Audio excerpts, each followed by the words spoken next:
अस्सलाम वालेकुम नाज़रीन। ड्रामा सीरियल जानिसार की आने वाली एपिसोड बहुत ज़्यादा इंटरेस्टिंग होने वाली है। आने वाली एपिसोड में आप देखेंगे कि दुआ को जब से पता चला है कि फिजा ससुराल वालों का रवैया बिल्कुल भी ठीक नहीं है और ये सब उसकी वजह से हो रहा है। वो फिजा से कहती है कि फिजा, मुझे पता है तुम्हारे ससुराल वाले तुम्हारे साथ ये सारी ज्यादतियां सिर्फ इस वजह से कर रहे हैं कि मैं तुम्हारी बहन हूँ, लेकिन अब मैं ये चाहती हूँ कि मैं उनसे हाथ जोड़कर माफी मांग लूँ ताकि वो तुम्हारे साथ ये रवैया खत्म कर दें। तब फिजा, जिसे ये बात बिल्कुल भी अच्छी नहीं लगती, वो दुआ से कहती है कि तुमने अपने आप को इतना हल्का समझा हुआ है, तुम नौशेरवान गजनवी की बीवी हो, तुम्हें किसी से भी माफी मांगने की जरूरत नहीं है।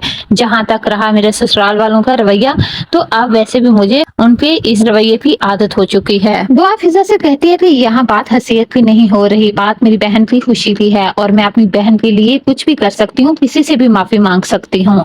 लेकिन फिजा दुआ को साफ अल्फाज में कह देगी कि उससे बिल्कुल भी अच्छा नहीं लगेगा कि वो किसी से भी माफी मांगे। अगले ही सीन में आप देखेंगे जब से दुआ को ये बात पता चली है कि नौशेरवान गजनवी अभी भी फराज से मिलता है, तो वो नौशेरवान से नाराज है और नौशेरवान जो उसे एक दफा फिर से अपनी मोहब्बत का यकीन दिलाएगा और कहेगा कि वो आज भी उसी से प्यार करता है और वो ही उसकी जिंदगी में है, फराज की उसकी जिंदगी में कोई भी गुंजाइश नहीं। तब दुआ से कहती है, तो फिर बार बार आप फराज से मिलने क्यों जाते हैं, वो आपको क्यों कॉल करती है। तब नौशेरवान उससे कहेगा कि इस शहर में उसका कोई नहीं है, वो सिर्फ उसकी एक दोस्त है जिसकी वो जरूरत पड़ने पर सिर्फ मदद करता है, इसके अलावा कुछ भी नहीं। लेकिन अब दुआ को नौशेरवान की किसी भी बात पर यकीन नहीं। वो खुद फराज के फ्लैट पर जाती है और उसे कहती है कि वो उसके शौहर का पीछा छोड़ क्यों नहीं देती, वो उसका माजी थी, अगर कल वो उससे प्यार करता था तो आज वो सिर्फ उससे प्यार करता है और वो उनकी जिंदगी में ये मदाखलत खत्म कर दे। लेकिन फराज, जिसने नौशेरवान को अपनी जिद बना रखा है, वो किसी सूरत भी पीछे हटने वाली नहीं। फराज दुआ से कहती है कि अगर तुम्हें अपनी मोहब्बत पर इतना यकीन है तो तुम इधर मेरे पास क्या करने आई हो, तुम्हें अपने शौहर पर एतबार होना चाहिए।